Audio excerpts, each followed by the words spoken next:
Hey now, welcome to the Dirty Side of the Track, America's leading Formula One podcast. I'm Brian, that's Rob. Today, about 10 minutes ago, was the Mexico City Grand Prix. And man, was it better than we anticipated. Thank God from above, we got a good one finally.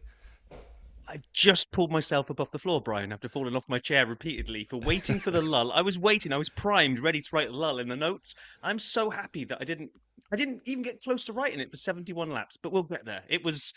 Mexico has fully redeemed itself now. It's bought itself another 2 or 3 years of snoozers because if it could do that once every 3 or 4 years, then well done, Mexico. But before we get there, as always, I know we've got a couple of people that have followed us recently on social media, so welcome. If you're new to the Dirty Side, we will spend the first few minutes pulling apart what caught our attention in the news and on social media.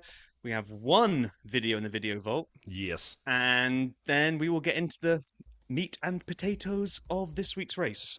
And then we have nothing to preview next week because we actually have to wait until we get to Brazil for a couple of weeks. So, George Russell listens to the Dirty Side of the Track. That's all I'm saying. He did an interview after Austin where he said he wished Pirelli would supply compounds that allow them to push and push and push until the tyres fall off a cliff. As right now, it's not proper racing to be nursing tyres for one-stoppers. His actual quote was, realistically, you want a tyre that you can push full gas, but it doesn't go the whole race. If you could choose the tyre, you want to go flat out, but after 15 laps, it falls off a race. Ideally, the soft tyre would do about 12, the medium about 15, and the hard about 20, and then they fall off a cliff. It's what we've been preaching The whole time. It's what we want the whole time. We've been begging for that. This season has brought us indestructible Pirelli tires that slowly get a little bit worse as it goes on, but you can just basically take them the whole way. I know we quoted this a couple weeks ago, but a friend of mine, Paul, or last week, when you can go soft and medium all the way to the end when there's rumors of a two-stopper, they're lasting too long. Yeah. Yep. Cadillac news. So, we knew this. Test driver Colton Herta for the Cadillac entry next year will now compete for, officially announced, for High-Tech GP in F2 next year, which will be exciting. He's obviously an IndyCar driver.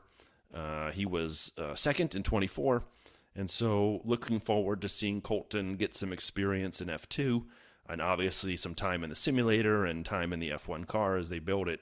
But he's from Valencia, California, so have another American on the grid, or in the F2 grid, and as in the test driver, but still exciting news from Cadillac. Yeah, and not exciting news for the FIA, but thankfully it's the nice hackers that got into their website, not the bad hackers. This is nuts, but keep going on this one.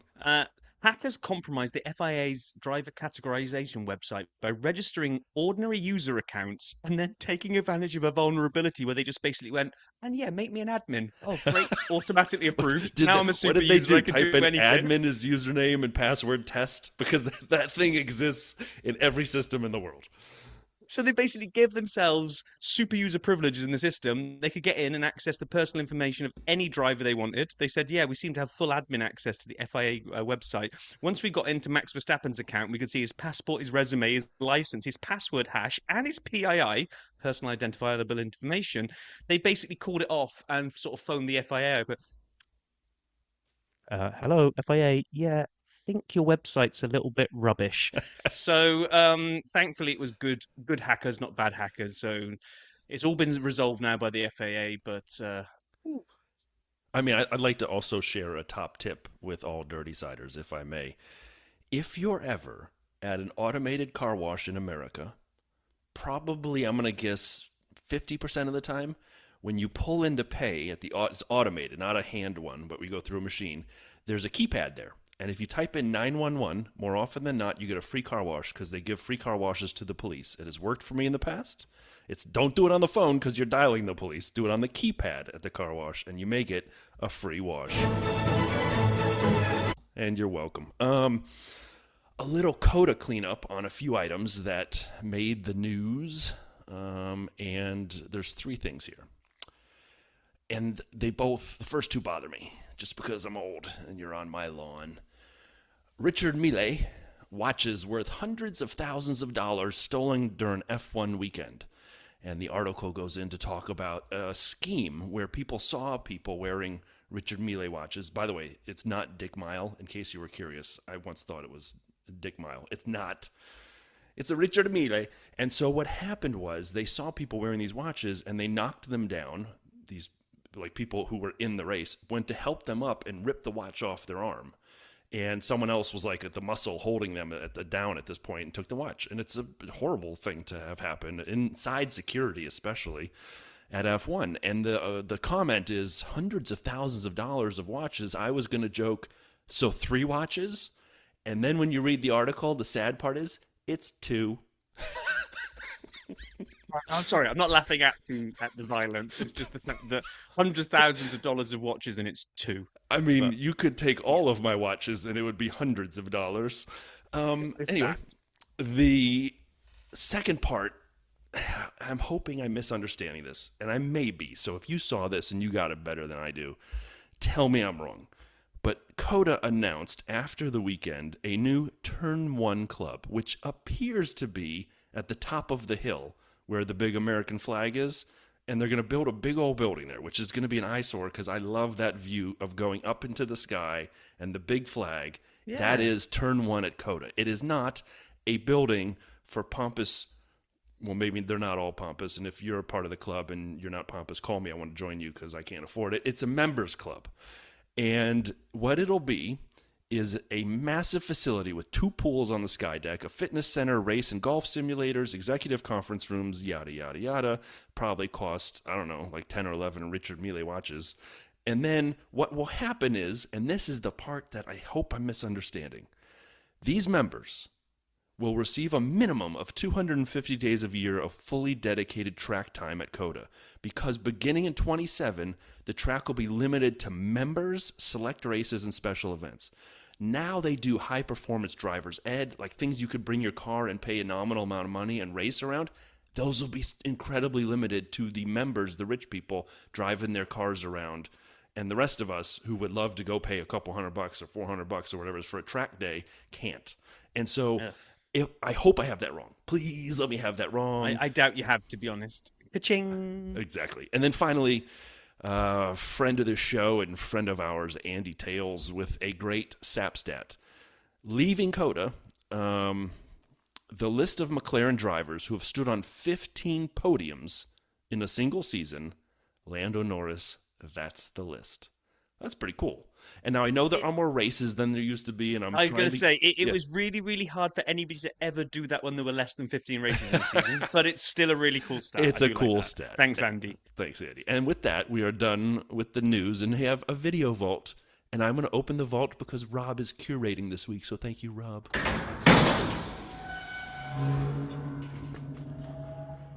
So technically there should be 2 in here this week, but I got sidetracked and didn't get a chance to watch the second video. So I'm gonna name check it, and maybe I'll add the link in there, but I haven't watched it to know if it's any good. But it looked like it was going to be great, but I got sidetracked, kids, that kind of stuff. Anyway, first one is just Lollipop Man. I mean, we always flag him, but sometimes his videos are more golden than others. I actually did see this COTA one. Oh, so good. The COTA one is genius. It's just brilliant. There's so many things to watch out for in here. Oscar singing Twinkle Twinkle Little Star, but all the words Oscar. But all the Oscar ever says in there is I know Oscar. they are, but Oscar. even when he sings, they're just going with just the Oscar. Tyrannosaurus Max chasing them down. Charles on the piano holding Lando up. I thought it was brilliant also when they went to Valtteri therapy. Yes. And they said, "Where's Valtteri?" And then Isaac walks by. He's all over the radio.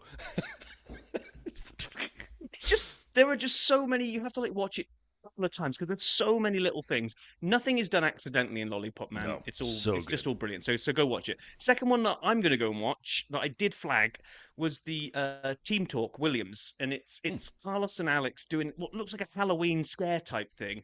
I watched the little intro with all the little kind of like teasers I've put in. It looks amazing. It was just like 18 minutes long. I didn't have the time to invest, so I think I will add it into the notes. Team Talk. Go and check that one out because I think it looks like it's going to be a good one. Those two they just got such a good rapport, those two. They do. Did they show anything in the title card of how not to set up a pit limiter? Question? Question? No. Close the door on that. Close the door. All right. So, race weekend. Practice. Normally, I don't watch practice. Normally, I am the Allen Iverson of practice, which is this But we talking about practice, man. What are we talking about? Practice? And so this time I actually did watch a little practice. I watched because the timing was a little better. I watched FP2 and I saw some highlights of FP1. And I missed FP3. Well, I saw a little bit of FP3, but I was stuck behind some jalapeno cheese curds from Culver's, and it was a whole big situation. They're not as good as you think they'd be, unless you get them fresh at the restaurant, which I did do. So anyway, the point of my story is, and I'm going to go out of order. I'm going to go in order. Sorry, FP1. We had a lot of rookies. Rookies everywhere. Rookie 9. We had 9 rookies. Yeah, rookies as far as the eye could see. And here's what I don't get. They were all last. They were 20th through whatever that would be 13th, with the exception of Arvid Lindblad in the Red Bull in Max's seat. And you may say, okay, was he a little higher than the other clump? Yeah. Here's the hard part. He was 2 positions ahead of Yuki. Yeah. And ouch. I don't care what the setup is. I don't care if they put Arvid out on soft tires on low fuel with party mode on. Yuki has to finish in front of the rookie. I'm sorry. We have defended Yuki. I will continue to do so. We defended Checo for a year and a half, and then we ran out of gas. When Checo said no one can drive the second Red Bull, well, someone can drive it better than Yuki, apparently. Yeah, I know. I saw that. I mean, I saw bits of it. It was better time, but it also dropped it right into kind of like my work afternoon on Friday. So I kind of, same as you, I saw FP2 and FP3, saw some highlights. Albon just didn't seem to be able to brake. Every time he came up to a corner, it was just Albon going long again. Every time he saw a Williams going long in a corner, you just, yep, Alex. And Oscar was just not having a great time of it in practice. He just didn't even, if there's a zone for you to dial it in, he wasn't in the same zone as Lando and Max, his title rivals. He was just in a different zone altogether. Just what is happening? Look at the races. I mean, don't know. You said it well in your midweek predictions. You said Oscar's lost his magic dust, and he has. Although semi-redemption arc today, maybe, but although he's come away losing the lead. So anyway, we'll get there. So Qualy comes around. Alpine have just dialed it in for the season, haven't they? That's it. 100%. They're just looking for 26 now. Pierre, I feel sorry for them. I do too. And someone made the comment Pierre was miserable in COTA. He looked even more miserable in Mexico. And when they interviewed him in the thing, it looked like, someone had kicked him in the man region and then said, do an interview now real fast. He's like, I don't want to. So we had, we lost Colapinto, Stroll, Gasman, Albon, and Bortoletto. And bizarrely, when you look at all of those names, I'm going to be honest, the biggest surprise in that was we lost Bortoletto. It is. Honestly. He's been doing so well recently. Albon's also lost his magic dust. He's lost his mojo a bit, hasn't he? I don't understand. It's just very confusing to me. And I know it's a long season. Maybe that's it. But there are multiple drivers. Bortoletto is the big surprise. And then in Q2, we lost Liam, Fernando, the Hulk, Esti Besti, and Yuki, which is not a surprise anymore. No. And the only sort of surprise, because they'd been on a little bit of a downwards trend, was that meant Hadjar had got through into Q3, because the Racing Bulls have had a little bit of a downturn, and they seemed to get it together here, but then ultimately we'll find out they didn't. But he looked fast in FP1, apparently, and then not so much after that, but we are big Hadjar fanboys, so it has hurt us having watched him lose his magic dust, but he made it into Q3, as you say. We'll talk about Q3. So just before... Yeah, go ahead. No, go on. You have what you were thinking of saying about Q3. No, I was going to go straight to the point. I was going to skip any biggest bits or bobs and just say I was shocked at the way qualifying Q3 finished. Not because Lando was first necessarily, but the distance.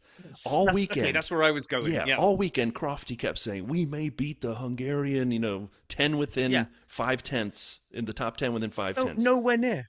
Not even nowhere near. Lando to Charles was almost 4 tenths. So, 3 tenths really, but regardless, I'm rounding up to 5, the same way I'm almost 6 feet tall. And so I was shocked at the delta from Lando to Charles. I was shocked at Charles and Lewis being second and third. That blew my mind. I could not figure out why Ferrari was all of a sudden good. And interestingly, neither could they. And then Max was fifth. And the big news to me was Oscar in eighth. He's in the same car as Lando, right? And I mean, what was the difference there? 6, 7 tenths? I know. I summed it up. I went, Lando, wow.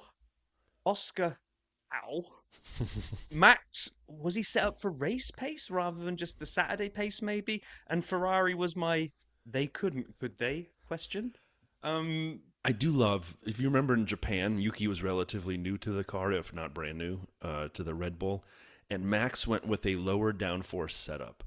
And during the race, it looked like Yuki was literally dragging an anchor behind that car with that massive rear wing. And Max's was not quite the Monza spec. But I love when Max goes low downforce on a track where you kind of need some. It's like he's like, yeah, I'm just better at turning cars than everyone else. I don't need that much downforce in the corners. And I'm like, all right, I'm here for it. And then one other stat from Andy. Andy, thank you for sending these. These are always awesome. Lando now, after getting pole in Qualy at Mexico, Lando's 14 poles, all at different circuits. What? no, it's crazy. Isn't How is that possible? Because Andy's great at his stats. I mean, that's really, I find that very fascinating that he's not had a double anywhere. I know that is madness. So we were trading notes with Pitlane Paul, who was saying that essentially Hamilton was on pole because pole position here is traditionally awful. You don't want to be on the other side of the track where Charles won in second. So basically, Lewis is on pseudo pole, and it was all set up for Lewis to go storming through at the beginning with a through goes Hamilton type moment. But it's just interesting to know, where was Charles again, Brian? Well, I have the whole thing. And we've got to do the best possible start. I wish I was P3 for the start, because at least you have a little bit of a slipstream. I probably won't have any slipstream in front of me, and starting on the dirty side of the track. So but I will focus on what I can control. So that was on the BBC Checkered Flag podcast. Big shout out to Slopzilla, who joined the Discord, that sent me a message to say Charles has just said dirty side of the track on a podcast and sent me the link. So, And actually, Charles has been 2 weeks ago, we had another sighting as well. The dirty side of the track. Lando Norris in a press conference sent to us by another listener. I'm sorry, I can't remember. As you may know, I've been a lot going on the last couple weeks, but I will go back and give appropriate credit. So we're all thinking, Lando, okay, everybody wants to be on pole, but do you really want to be on pole? Oh, it turns out, yes, you absolutely do. Go on, you were trying I was to going to say, the Skypad, Karun was doing in-depth details. Since it's an afternoon race, I moved the Bears, who I don't care about, I moved them just to watch them lose. Thank God they lost, to the other TV. And I'm watching F1 with the sound on the main screen. But I'm watching the run-up to the race. I watched maybe 45 minutes. And Karun did like 7 minutes of why you don't want to be pole here. And the only time pole is led after lap 1 or even turn 1, 2, 3, let's say, the complex of corners, was Max in like 22. Otherwise, it's a disaster. Yeah, Lando thinks it's fine. I mean, to be fair, I think the top 4 seemed to just get away brilliantly, which then we ultimately meant we got 4 into 1 doesn't go around the first corner. So Max good. decides to kind of Dukes of Hazzard it across the, take the broken bridge over the stream and then come back round the other way. Did you see how close he got to the barriers too? As he was cutting it real tight as he's coming around. Real close, yeah. I'm like, whoa, like you hit a wet patch of grass there, and all of a sudden you lost your wing. I know. And then nobody seemed to know where Oscar was, because Crofty kept claiming he was down into 11th. I'm not sure we ever saw him in 11th, but he definitely fell down to 9th. Behrman's suddenly up to 6th. It's like Behrman. His eyes have lit up and he's like, woohoo, coming through. And then all we had, and this is going to set a scene for like the rest of the race, George moaning that there'd been no action at the turn 1 corner. It was the George Moanathon on team radio this week. It was friggin' believable. The whole time he was angry about everything. You know how much everything. I'm gonna have to block some time at work this week to go download and save all of George's radio clips, because there are so many, and they get some of them more unhinged as it goes. Yeah. And then we had, well, we didn't see a lot of this, right? Because we had like the little tiny picture-in-picture thing while we were seeing replays of things. We had Max went through on Lewis. Yes. That's what we didn't see it live, right? If you were paying attention to the tiny little picture, you kind of saw what was going on. And I was not. I was watching the replay of the start to figure out how 4 didn't go into 1. So I completely missed it, as did Crofty. Yes. So we had, they said Crofty was being a bit weird. He said, Lewis closed the door on Max. I'm like, well, okay. Did Lewis come across Max a little bit? Yeah, but I would say, being the highly professional driver that I am, he turned because he had to make the corner. I know he has to leave room, but Max had dive bombed from a long way back and it was kind of just going to skinny in on the inside of the apex. Lewis closed the door to some degree because if he hadn't, he's going out wide and he's going to do like across the grass type thing. So I don't know. To me, it was just a ballsy move by Max, and Lewis tried to close the door and didn't, and away you go. No harm done. But I mean, if anything, I would say more harm from Lewis personally, because maybe. Max made the corner. It was a dive bomb, he did, but he kept by it bumping into Lewis. Did Lewis turn into Max, or did Max arrive at pace and bump into him? I don't think he hit him at first, and if they did, Lewis was trying to hang on, but Max made the corner, which by true. definition, if you have the spot and you make the corner and they run off, that's on them. And so he then on the next one, Lewis kind of did the same thing, but Max was ahead of him. So he pushed him off. Like, that's what I think the difference is in my mind. I agree, racing incident. I didn't think anyone should get a penalty for that at all. But in my mind, Which, by the way, Lewis doesn't get the penalty for any of those. Either of those. He gets the penalty for not quite sticking to the exact bit of grass you're supposed to. Well, not the grass. No, it was that corner. It was turn whatever that is, 4 or 5, where you. Yeah, but he actually got the penalty for when he came and he left the track. He cut across the grass to rejoin it, and the race director says that stupid little, almost like 90-degree tiny little road that you had to drive on. And if he'd have slowed down to go on that, he would have lost places. So it is, Ferrari should have been on the radio and said, look, you've cut the corner massively there. This is a slam dunk penalty unless you ease off and let somebody pass. Exactly. I think the penalty was, though, just to be clear, it wasn't for not following the race director's instructions. It was he gained an advantage by doing so. Gained the advantage, which is kind of synonymous, right? Agreed. Because had he followed the race directors, we're saying the same thing, but it's what ended up happening. Regardless, there was no penalty given there, unlike for Carlos Sainz, who's getting his 5th penalty right now for speeding in the pit lane. He's on a scooter. And then at this point, everybody started overtaking Yuki. Oscar was right up there. He finally got him and he went down charging after George. SD, because the Hasses were looking feisty, decides to come and have a little bit of Yuki as well. There was one point on lap 13 where Ocon really looked like he was going to go for the mother of all lunges at turn 1. And thankfully, for both of them, he kind of pulled out of it at the last minute because that was not on. And I think he was just, hopefully he was just trying to unsettle Yuki by just kind of trying to show in his mirrors. I was looking quickly for the Ocon Great Team Radio, and I'm struggling to find it. You keep looking for it. Well, so Oscar then had taken the gap from George down from 2.5 to like 1.6 within like a heartbeat of finally getting past Yuki. So Oscar probably took too long to get past Yuki, but once he was past him, he was just right onto the back of George. And then we just got, well, the first of a trilogy, I think, of Oscar hanging out in George's DRS, waiting to try and overtake him. Forever. And here's what I was looking for, also from Mexico. You can say to Haas that I'm going to go for it, so better be ready. And then he never did he? Never did. He never converted that threat. Never. Now he's in the Haas, but he didn't go for it again. He thought he was going to go for it and passed. And then we got like commentators' confusion. They seem to forget how DRS worked this race, which was hilarious. Yeah. So Bernie comes on and says, it's hard for Oscar to pass George at the moment, being he's part of this DRS train. At which point, George was 1.6 seconds behind Kimi, so there was no DRS train. Lewis was assigned, as we already said, that 10-second penalty for gaining an advantage. I know I'm going back, but I just wanted to highlight that because Rob and I had texted before the race, and I said, I think I was wrong last week on the pod. We're going to see a Lewis podium today. And then when they gave him the 10-second penalty, I'm like, please retract that last text message. Yep. By the way, sorry, one thing we didn't mention here. We're getting really good at ignoring things that happen in the midfield and the back markers, because all of a sudden we see Liam Lawson in the garage taking his race suit off. We didn't see him go into the pits. We didn't see him retire the car. We didn't saw hear him a team come in radio. on lap 1 or 2 whenever it was to get a new nose, wasn't it? Right. Because he had and that took forever. Oh, by the way, I've only just seen as we started recording, Nate Saunders did a tweet, and it didn't get picked up on the broadcast at all. Go and check Nate Saunders' tweet of Liam Lawson almost running over 2 marshals who are running across the track in front of him. Now, I don't know when this is in the race. I think it could be when there's debris on the track. It could have been the formation lap. I don't even know. I've literally just seen it. Oh, my God.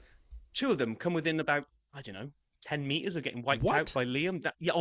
Seriously, anybody go on to Twitter, whatever it's called. Look up Nate Saunders if you don't already follow him, and just look at the clip that he's posted. In fact, I'm going to carry on talking about the notes so that Brian can maybe go find that. But then we started getting some early pits. Well, not 20, 26. George came into pit. He and Oscar already had, and he did a better stop than Oscar, so he came out ahead of him. Then at this point, we had a really weird radio message where good old GP must have been leaning on the button to talk to Max and was giving his grocery order to his friend. Well, asking about the strategy, but you've never heard him like that because he comes across, he has this persona when he's talking to Max. He's very firm, he's very instructive, he tells Max what needs to happen. It's a very direct, Max, we are doing this. And you just kind of heard this voice come on going, we're doing a 1 or a 2 stopper. What are we having for dinner? Did anyone remember to DVR my show? Which way are we leaning on the strategy today, crew? 1 or 2? And Max is like, the button is still on. Yeah, I can hear you. Oh, Hamilton at this point takes Albon. Now that he's back out on track and in the wrong group of cars after he served his penalty. And then it's announced Sainz's first 5-second penalty for pit lane speeding. And they come back later and they show it. And he hits the pit limiter. He doesn't lock up coming in. Like I will, for as many years as I've been watching with a pit lane speed limit, pretty much the number one cause of speeding the pit lane is you come in too fast. You wait till the last second to hit the limiter and the brakes, and you slide into the pit limiter at 81 kilometers an hour instead of 80. Exactly, yeah. And it's always like very small amount over, and it's always at the front. This, on the other hand, was no lockup, but his car is visibly jerking as it's going like up and down, bouncing, but in slow motion. Yes, and the sound was gross. And he's like, "Something's wrong with the pit limiter." I'm like, "Well, I mean, yeah, it's clearly going too fast a little bit, and it's not limiting you the way it's supposed to." Yeah. And then I loved your note here when we saw Hulk was out. He had to power cycle it. He had to turn it off and turn it on again. That's literally what they said. They asked him to do a power cycle. I'm like, that's literally turn it off and turn it back on. And then they couldn't get it back on, so they brought out the old-fashioned starter thing, and that didn't work either. See you later, Hulk. Where are we now? So we're around mid-30s. Everybody is overtaking Yuki at this point. He's just dropping like a stone. Yeah. And suddenly this guy that we hadn't even been told was in the race, suddenly we're watching this guy called Lando pit from the lead. But don't know. We never saw him again. So it's good stop, though. 33 after lap 1, 33 laps of nothing. And then 34 he boxes. And we're like, oh, he's still in the race. Well, you say it was a good stop. We did not have a McLaren disaster in the pits this week, which was a change. And then Brian missed this bit because he had to go and try and find an animal, which I still don't even know the story behind this. But George starts his team radio assault to say, I'm faster than Kimi. We should swap cars. And the first time, hats off to Merc Team Radio, they came back and went, well, overtake him then. That was good. Which is what I always say.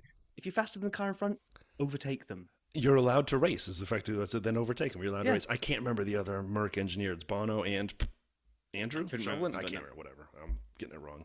But yeah, that was great. That was great. And then Alonso was out. I missed that because I was looking for a squirrel in the living room. But BT Dubs, no squirrel in the living room. Excellent. Oscar now catches back up to Mercedes again. So now we've got Oscar versus George, the sequel. Yuki pits and comes out 57th. And Max pits and comes out 8th, which Brian couldn't understand here. Well, here's my reason why. I think it was just the mother of all undercuts at this point because everyone had just come out and gone faster on their new tires. Max was losing time all over the shop. And I'm going to get on this again in a little bit. And I know I'm not really 100% right. So I'm going to only stand with one leg on this soapbox and the other one's on the ground. I feel like 25 with the fact that we've watched tires, we already both agreed on this with George, that they don't degrade in the same way in the past where they fall off a cliff and the pace is jeopardized. With so much grouping and bunching in the last year of the regs, track position, I feel, is more important in 25 than it's been at any point in these regs. Yeah, I think that's fair. And so for me, giving up track position, I'm not really talking about Max's pit stop. I just thought he had a Herculean task to pass all these people. But when people started boxing a second time later, I was a little confused, and especially about Ollie. We'll get to it. I agree with you, Rob. Ollie would have gotten caught by Max. So, like, I'm not saying he lost a position at net at the end, but I would always, at this point of the year, this whole season, defer to track position, and I don't give a crap about tire offset. That's just Yeah, but once everybody started doing it, if you well, we're kind of doing it now. If Ollie stays out and then gets caught by everybody and passed by all those people that go in for softs, we sit here and criticize and say, "What the hell were Haas doing? They've thrown away a whole bunch of points." He had to cover what they were doing. But it's Mexico. Where are they passing him? It's just at that one, Everywhere, down basically the main DRS, straight. soft, though. I know. At the speed that Max was catching Charles. I agree, but he could Max only would have been pass eaten him for breakfast by he all only those pass cars him that at the went end for of the main straight. If Yeah, but they would have all gone past. not at 4, once, 5, it would have 6 taken cars would have multiple gone past. laps. Look at the speed, all those. We didn't get to see the full effect because everybody stopped for soft. So once Right. everyone's on I soft, agree. you're not really seeing it. So the only kind of thing you had to compare was the rate at which Max caught Charles. Yes. Now imagine that everybody is Max and you've just got Charles and Ollie out there trying to hang it out on mediums. They both get caught. And Yeah. we'll get there to the end. We'll get there. But I'm not I actually disagreeing agree with you I in do this agree case. with you. I do agree with you. In most cases, track position is gold. You could just see if you didn't join the soft tire brigade today, you were going to get eaten alive at the end there. And I know we're basically finishing off these second rounds of pit stops, but what was fascinating to me is we didn't get a lot of the team radios that said box, but we saw multiple cars coming in off the lead, like 2 now, 3 now. We knew like 1 was coming in. I'm like, oh my God, they're all coming in. Yeah, it was crazy. So if we just kind of wind back to where we were, because we've got to pick up on the next round of George radio God. messages. It was just, so Oscar's now right up behind him, and he's just dying to be swapped over with Kimi, and he's moaning about it, and he just keeps going on about it. They go, George, you've got extremely high rear temperature on your tires, you've got to cool them down. He's like, basically, like you wrote here, he's basically saying, I've got a much faster car up my ass. Like, what do you want me to do? Let him I pass? think that's what he said. And they said, what do you want me to do? Let him pass? And they went, no. And he went, yeah, thought so. It's like, The number of times he offered to let rival teams' cars pass just to annoy his engineer and the team was phenomenal. And then they did swap cars, which I feel like is kind of the cardinal sin. If you're going to say no for 5 laps and you're going to have the car in second who is faster, or at least was showing faster pace, cook his own tires for dinner. At that point, then you've ruined it. Like either you do it right away and believe in it, or you don't do it. No, because all that happens is what did happen. They swap position. Kimi hasn't been cooking his tyres. So guess what? Kimi now starts getting back into George's DRS. George Right. doesn't catch Ollie. Correct. And you've just screwed the pooch twice because now you've got Kimi behind George now screwing his own tyres. It's Totally like, right. What are you doing? There are 2 things that drive me nuts in F1 that are hesitations, and they're both from the team.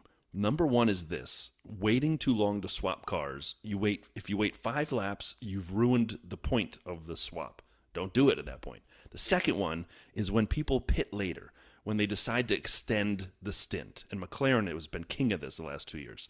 Everyone boxes off of mediums at Silverstone at lap 25. I'm making this up.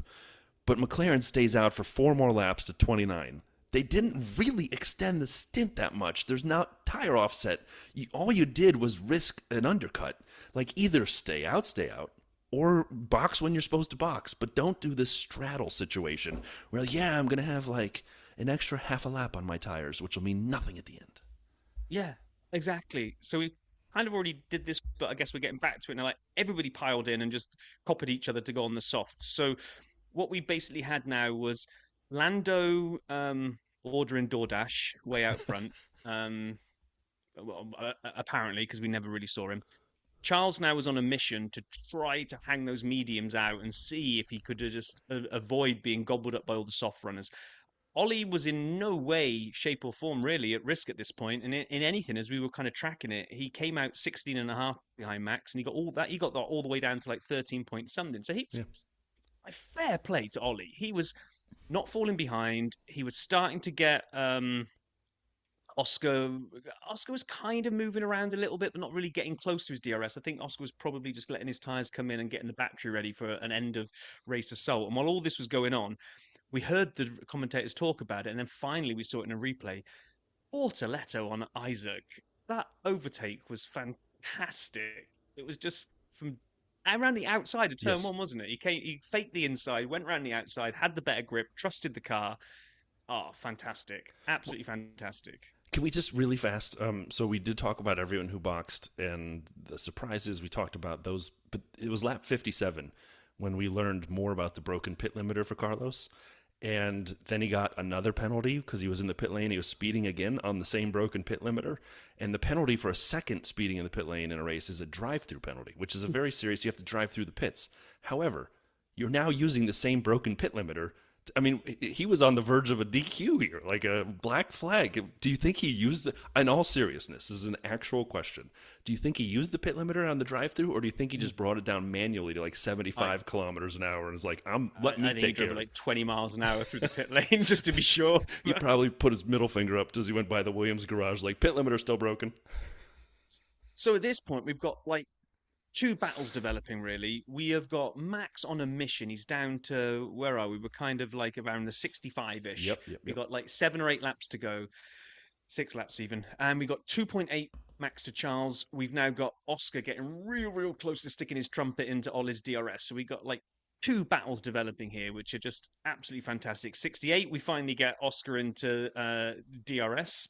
And then Ollie would kind of wriggle free of it again, and Oscar would be back in again. He'd wriggle free of it again, but then kind of absolutely in his DRS then for like the last 3 or 4 laps. We got Charles just praying, and I'm going to go back to Brian's thing last week about Charles and the Pope and all this stuff, where Charles is just doing some kind of, not rain dance, but he's doing whatever dance he can with clenched buttocks, saying, please don't let Max pass me, please don't Max pass me. And then suddenly, I told you, the Pope. We're going to need a VSC. Well, first we'll get double waved yellows. And this threw everyone for a confusion because we didn't know where it was at first. Then they had the track map up, and it's like around the corner of the stadium section. And then they come out of there, and Karun goes, well, there won't be DRS enabled for Max. And as he says this, the wing is wide open. I could actually put my hand exact through moment he it. says. Yeah. He goes, and then he goes, oh, wait, maybe it is enabled. And so I'm like, oh, no. And Max gets, his nose almost hits Charles's gearbox. I mean, he is right there. And then they throw up the VSC, and I'm like, oh, no. But exactly to your point, the work of the Pope. I mean, last 100%. week, he was holding off Lando. Charles held off Lando for 2/3 of the race. He couldn't do it at the end. Lando's carcasses of his tires came back alive, and he got him. But man, oh man, Charles did a really good job defending. And at that point, when the VSC came up, he unclenched, and he goes, life is good. But he did not anticipate the VSC ending. He was going to get caught out by Max when it ended, because Max had a little look. But once Charles finally shut the door, then it was all done. There was no more passing. There was like one corner before the stadium left. And so once you get to the stadium, it's all over. No one's ever passed anyone in the stadium. It's impossible. So, wow. What a great Mexican Grand Prix. What a great one, yeah. So we got a little bit soured by the boo. Why are they booing Lando? I don't really get that. We talked about this 2 weeks ago, 3 weeks ago, how there's some weird, like, he's people think he's a brat or he's had it easy to get in, and like, I don't understand it. Like, I mean, if you want to boo Lance Stroll, you're welcome. No, I'm just kidding. I'm joking. We don't boo anybody here on the dirty side, except who did we boo? Oh, the rich people on the thing at the race when we were in Canada. The influencers in Canada, yeah. Correct. Those are the only people we booed were the Richie Riches on the back of the truck from the Paddock Club. Everyone else we cheered or were silent, but agreed on the booing at it. We don't need that. So what that meant was Lando takes 25 points, finishes first, and because Oscar comes in 5th, he actually takes the lead, and we'll come to the full standings in a minute. So we had a podium of Lando, Charles, and Max. Ollie Behrman just outside, but with 12 points, which is fantastic because he held off Oscar. Kimmy and George up next. Lewis, despite that 10-second penalty and then some floor damage, I thought did a pretty good job to bring it home 8th, ahead of Esty Bestie, and Bortoletto goes and grabs another point. So, do you know there was 1 point in the race on lap 49? Haas was running 3rd and 6th. Yes. Do not adjust your set. Right. I think it's time for our king of the pits and the pits. Hey, you're the king of the pits.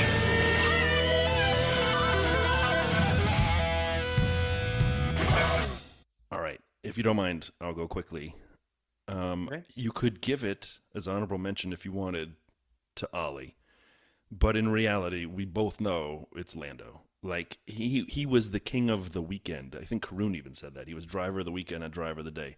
He had an amazing pole lap. He doesn't even know where it came from. He beat everyone by seconds, tenths of seconds we didn't see coming. He did absolutely nothing wrong during the race when everyone else was having battles and problems and struggles. And he put himself in front of the championship, and he's the on-form driver at McLaren, which is currently still the fastest car. So I give it to Lando. Yeah, I wanted to give it to Ollie because I think he won't get many opportunities to win it. So I kind of thought about it and thought, no, I'm not going to use mine as a sympathy vote. He drove brilliantly, Ollie did. But if Lando had won by a couple of seconds from Charles, maybe that would have been enough for me to tip the hand and give it to Ollie. But the fact that Lando finished like 3 laps before everybody else, I mean, he was just so far ahead. We didn't see him today. He didn't have to overtake anybody other than blue flags. I mean, just brilliant from Lando. So that's all I can. Yeah, I wanted to give it to Ollie, but Lando was so good, I have to give it to him. Agreed. You're the pits. Rob, I'm going to let you go first on this one. I don't know where to go here because part of me is like, well, Yuki was just seemed to be overtaking away everybody all day. Multiple times. Multiple times. So he was going backwards. We had poor Ferrari poor Ferrari radio management from not telling Lewis on that first corner to give the position back, because then they could have avoided a lot of what happened. I don't know. There's not really anybody else on there that I kind of look at and think you really had an absolute stinker. I mean, yeah, we got DNFs, but we got DNFs not because of stupidity. Right. So then I have to go full circle and say, sorry, Yuki, but I think it's you. All right, I didn't see that one coming. I mean, it's a fair assessment. I thought you might throw Oscar in the conversation at some point just for his weekend. I think he'd be the pits because he did a recovery drive. And I wasn't going to give it to him though. I'm giving it to some splitting it because I'm always a waffler and can never come up with just one. You have to name one because that's how my spreadsheet works to track the votes at the end of the season. Okay, so. then I'm going to go with the crazier of the two. Honorable mention, not the winner of the pits for me, is Mercedes team strategy and the amount of time it took to do the swap it around. The winner of the pits, according to Brian this week, is the William Pit Limiter Department. Because somewhere at Williams, the smelly kid at the corner of the lunchroom table that no one wants to hang out with is the pit limiter department. What you guys do doesn't matter, and everyone ignores them, and they go work on the engine and aero and gearbox and whatever. And then today they made some big boo-boos, and they couldn't work on one of the cars, and now everyone wants them to eat somewhere else. Pit limiter department, Williams Racing. On that bombshell, should we hear from Mr. Pitlane Paul? I think we should hear from Mr. Pitlane Paul.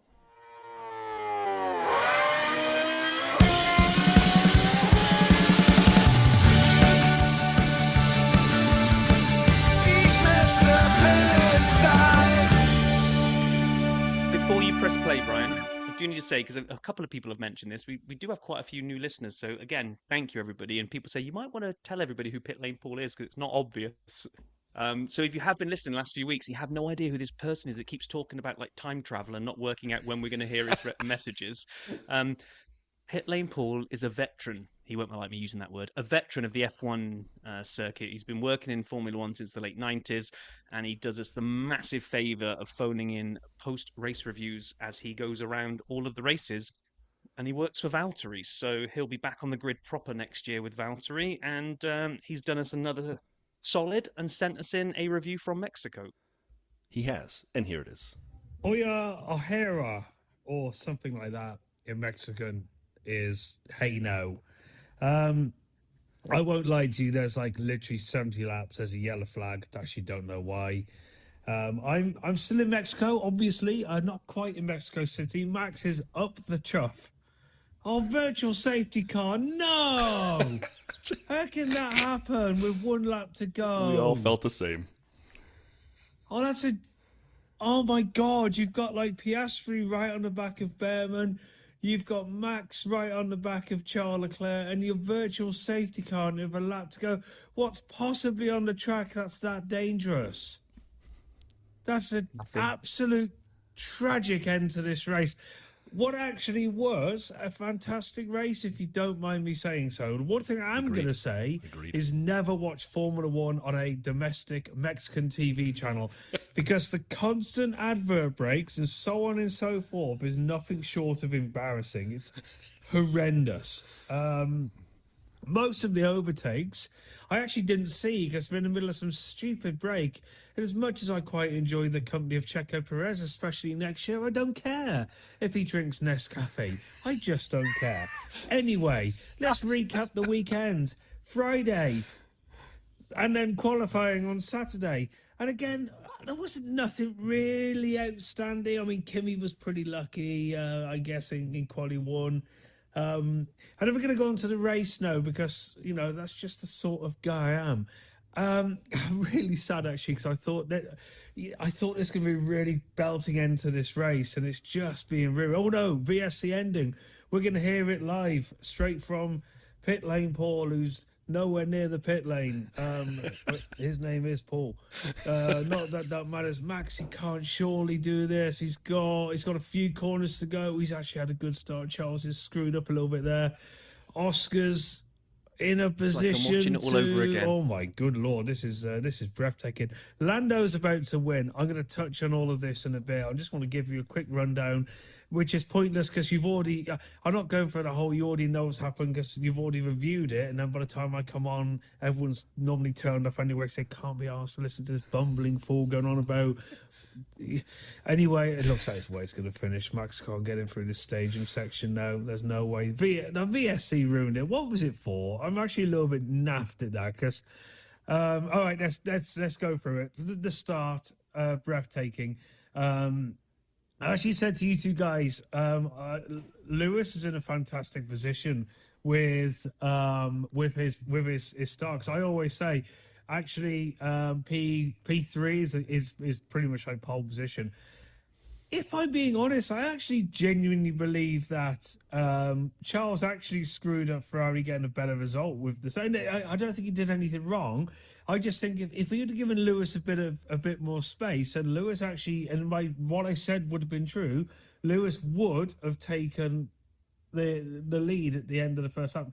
I don't think it's overly relevant because Lando, I'm going to go to Lando in a minute because, you know, I'm going to go full circle on Lando Norris a little bit here.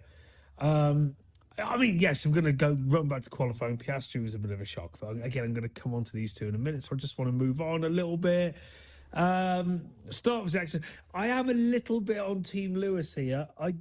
Yes, okay. Look, I understand Max getting squeezed and pushed out and cut in the corner. I don't agree that Leclerc shouldn't have got a penalty for what he did because I think here's just a different scenario. And then Lewis got the 10-second penalty when he was properly squeezed. So again, I think it's, naturally because of the way the TV coverage is here, I can't say I've reviewed everything perfectly. I thought it was, again, but again, this goes back to everything. Why are we talking about these incidents? Why, they're not, a first lap turn one incident is what it is. But you can't leave a track gain advantage. I don't know. I don't know where I stand at all. But then Lewis got a 10-second penalty. Just really felt like so I was actually on his side. It was a really weird start, and for him to be the one that got penalised, it just sort of sums that whole situation up. Let's go back. Let's just run through. Ollie Behrman just been given driver of the day. Started 9th, finished 4th. It's hard to go against that. I am going to give a special mention to, so I'm going to just quickly go into McLaren. Oscar Piastri. I've been one of Oscar's biggest fans, and he seems to be struggling of late. I've got no idea what the actual reason is for that, by the way, but he does seem to be struggling a little bit. Now, whether that's pressure, now, bizarrely, if you remember, I was the one at the start of the year saying Lando's cracking the pressure.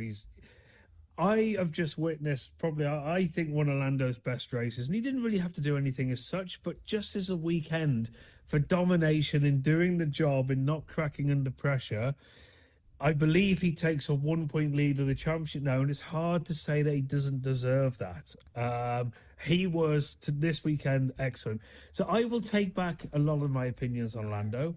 I think Lando has done a fantastic... He started to, but I think maybe starting to believe he can win it.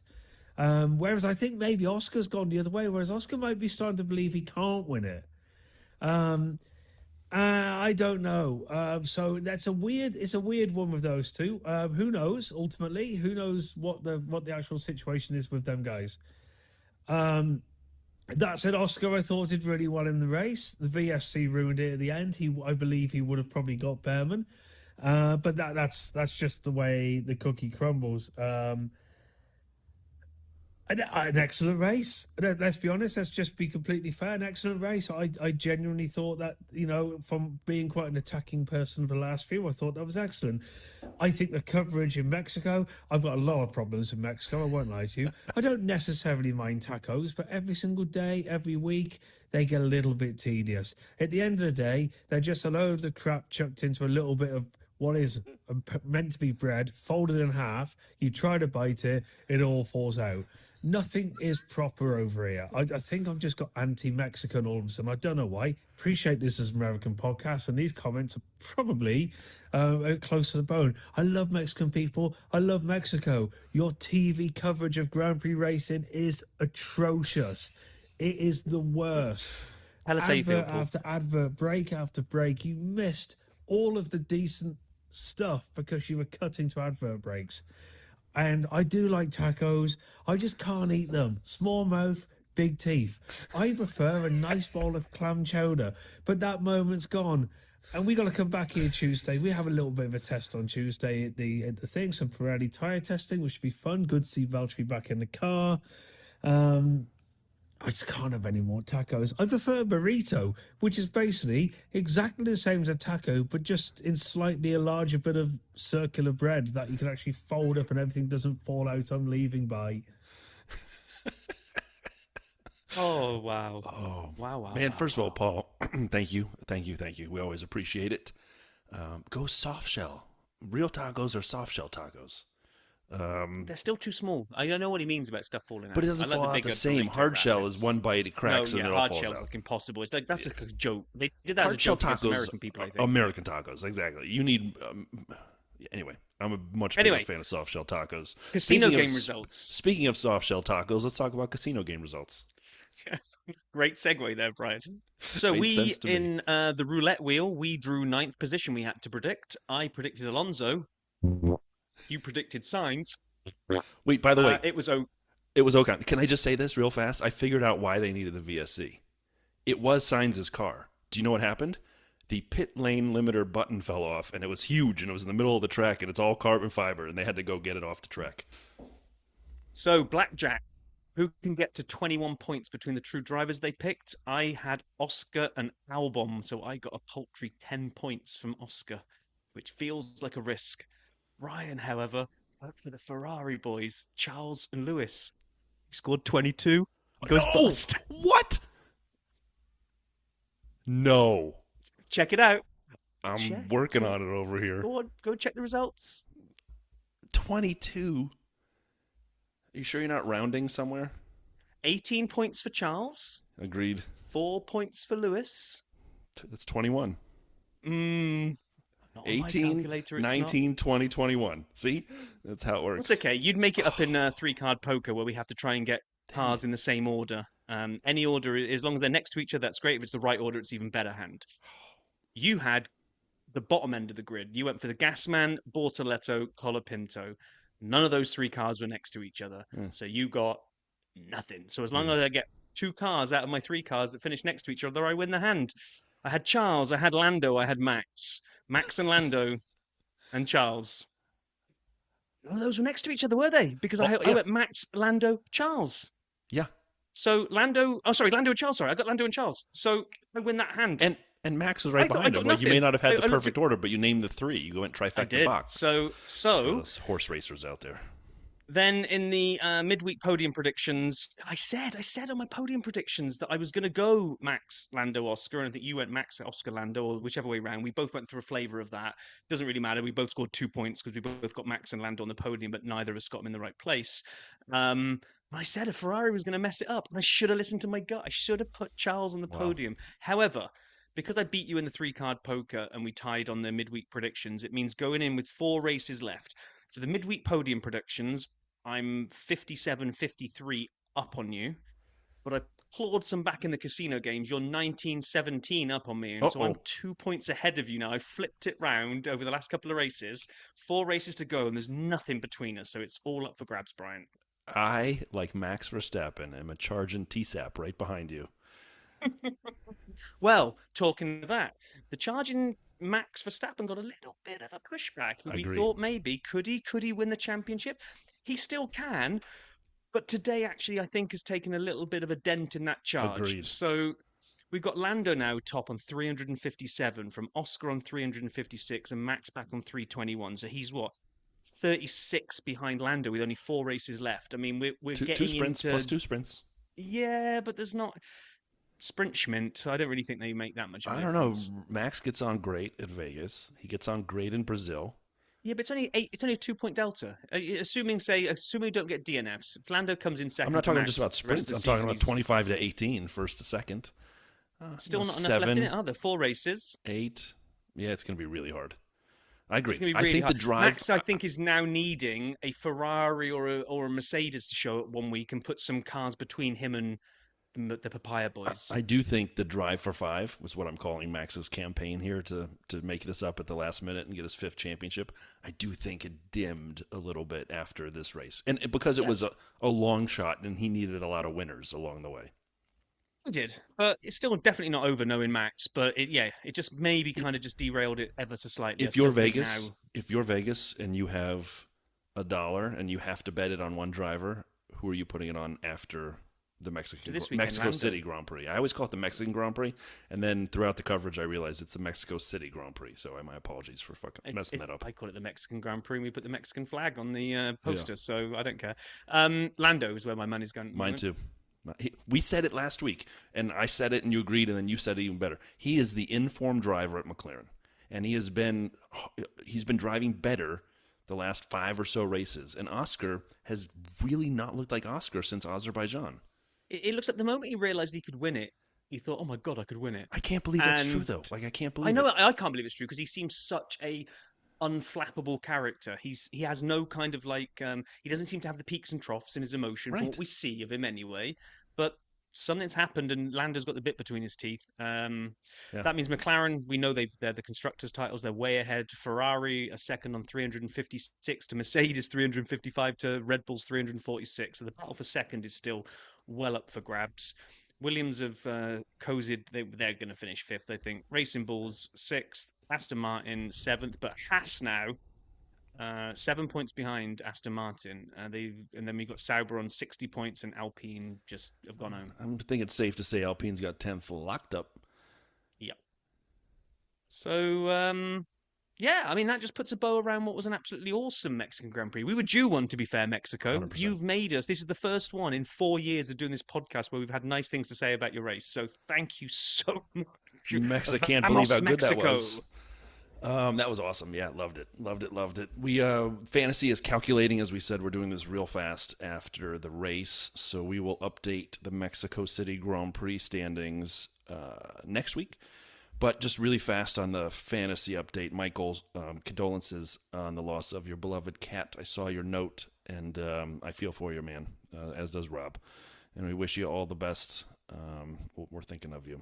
He's a fantasy guru and friend of the show, and he's been on. All our best.